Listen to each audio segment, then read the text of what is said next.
नमस्कार। चिंतन institute of education में आपका एक बार फिर से स्वागत है।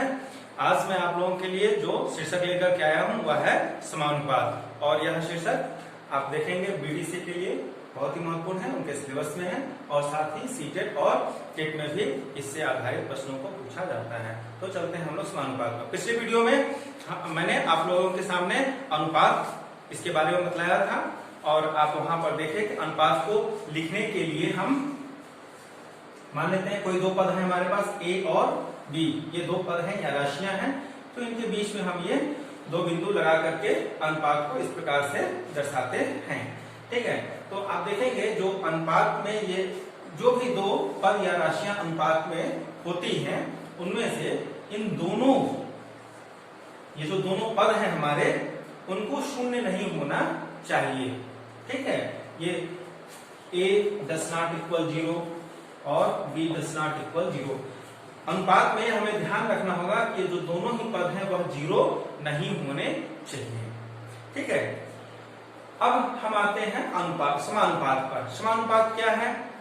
आप देखेंगे जब कोई भी दो अनुपात एक समान होते हैं तो उन दोनों को ही साथ साथ में हम कहते हैं कि ये दोनों अनुपात समानुपात में है, समान अनुपात में है। अब देखेंगे तो समानुपात होता है हमारा यह दो शब्दों से, आप देखें समान और प्लस अनुपात। ठीक है, ये दो शब्दों से मिलकर के बन रहा है समान अनुपात, यानी कि दो अनुपात यदि समान है तो वे दोनों ही क्या कहलाएंगे? समानुपात में हैं, ऐसा हम कहेंगे। तो समानुपात को दर्शाने के लिए हम जैसे अनुपात के लिए इस चिन्ह का प्रयोग करते हैं, वैसे ही समानुपात के लिए हम इस प्रकार से चार बिंदुओं का प्रयोग करते हैं। इसका अर्थ होता है बराबर। ठीक है, इसका अर्थ होता है बराबर। ठीक है, अब ऐसे मान लेते हैं हमारे पास हमने कहा कि a और b जिस अनुपात में है उसी अनुपात में c और d भी है, यानी कि ये और ये दोनों ही अनुपात क्या है? समान हैं। तो हम यह कह सकते हैं कि ये दोनों ही क्या है? समानुपात में हैं। तो हम इसको कैसे लिखेंगे? तो आप देखेंगे इसको हम लिखेंगे a अनुपात b, और देखिए समानुपात के लिए इस चिन्ह का हम प्रयोग करेंगे। यहाँ पर हम इस प्रकार से लिखेंगे c अनुपात d। क्या हो जाएगा? a अनुपात c समानुपात c अनुपात d, यानी कि यह जिस अनुपात में है उसी अनुपात में ये भी है। ठीक है, तो जब कोई भी दो अनुपात समान होते हैं तो उनको हम समानुपात करते हैं, समान अनुपात में है, और उसके लिए हम इस प्रकार के चिन्ह का प्रयोग करते हैं और उसे हम इस तरह से प्रदर्शित करते हैं या लिखते हैं। ठीक है, आप देखेंगे यहाँ पर चार पद हैं। जब भी कोई दो अनुपात समान अनुपात में होते हैं तो उसमें चार पद होते हैं। आप ये देखेंगे हमारा यहाँ पर सबसे पहला पद कौन है? a, दूसरा है b, तीसरा c और चौथा इसी प्रकार से d है। अब देखेंगे ये जो समानुपात में जो चारों ही पद हैं, जो राशियां हैं, इनके बीच एक प्रकार का संबंध लागू होता है। और ये आप देखेंगे इसमें आइए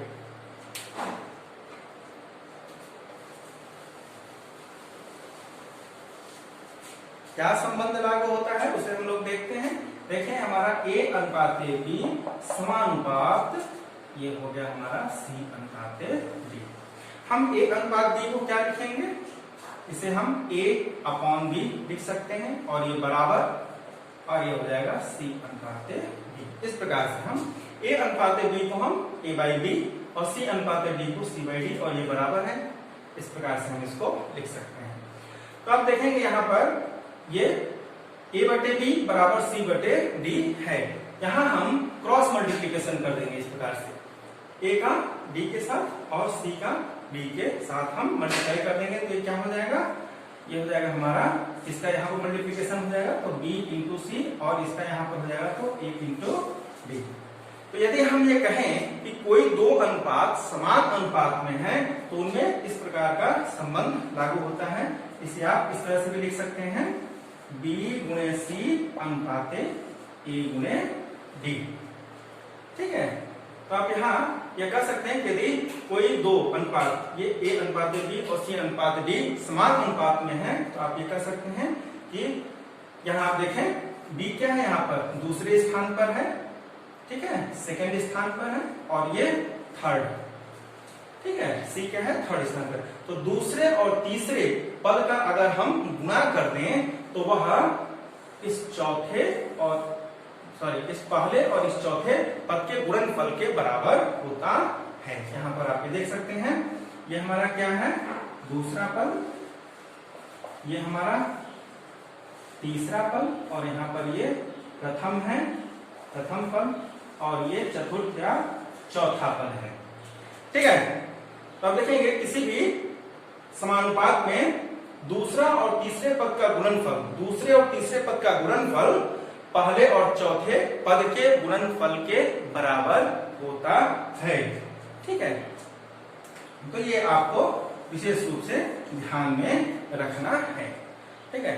तो इस प्रकार से आप देख सकते हैं कि समानुपात क्या है, समानुपात दो अनुपातों का समान अनुपात होता है, ठीक है। अब हम एक उदाहरण के द्वारा इसको समझते हैं। अब यदि आपसे ये कहा जाए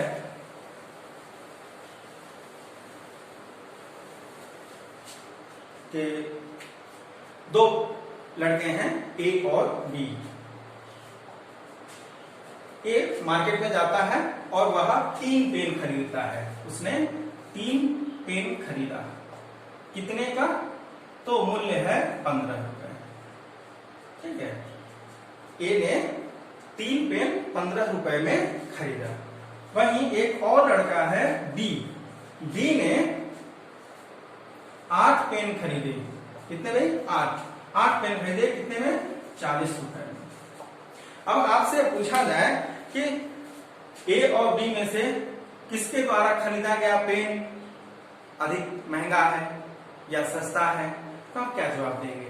तो आप देखें, सबसे पहले हम यहाँ पर क्या करते हैं, A ने कितने पेन खरीदे, 3, B ने कितने पेन खरीदे, 8।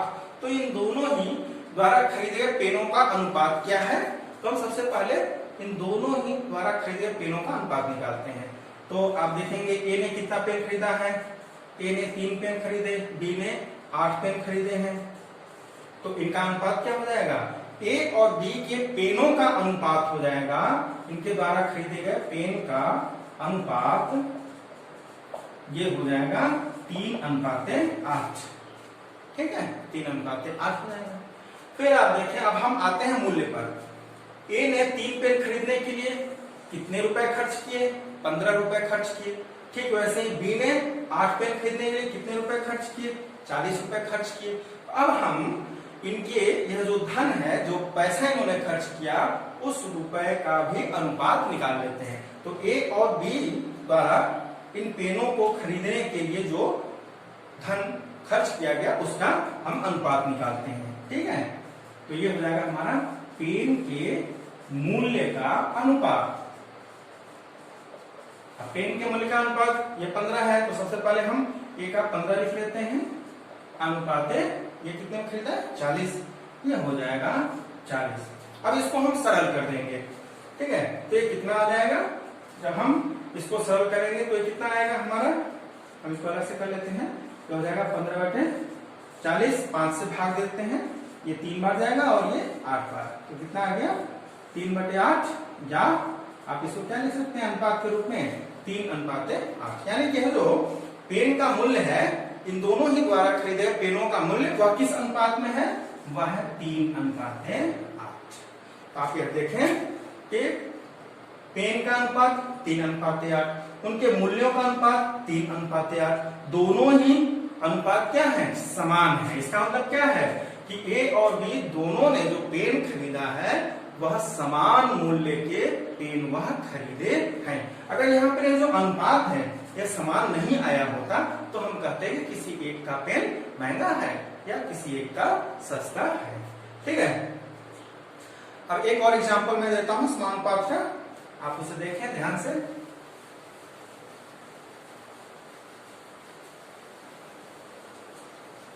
ऐसे यहां पर इसी प्रश्न को अगर हम देखें तो इस प्रश्न में हमारे पास 4 राशियां थी, क्या क्या थी, 3, 15, 8 और 40। अब आपसे कहा जाए क्या ये चारों राशियां समानुपात में हैं। इसका तात्पर्य क्या है कि इन दोनों का अनुपात बराबर इन दोनों का अनुपात। तो आप देखें 3:15 समानुपात 8:40 से इस प्रकार से हो जाएगा। ठीक है, यहाँ पर पेन और मूल्य का अनुपात और पेन और मूल्य का अनुपात ये। तो आप देखें हम इसको क्या करेंगे यहाँ पर। अब यह जो हमने यहाँ पर जो संबंध जिस संबंध को हम लोगों ने अभी देखा है वही संबंध यहाँ पर हम देखेंगे। अगर इस प्रकार का संबंध यहाँ पर आता है तो हम कहेंगे कि ये चारों राशियां समान अनुपात में हैं, समानुपात में हैं। तो हमने यहाँ पर क्या निकाला, यदि A:B समानुपात C:D है तो दूसरा पद और तीसरे पद का गुणनफल चौथे पद और पहले पद के गुणनफल के बराबर होता है। तो वही हमें यहाँ पर भी करना है।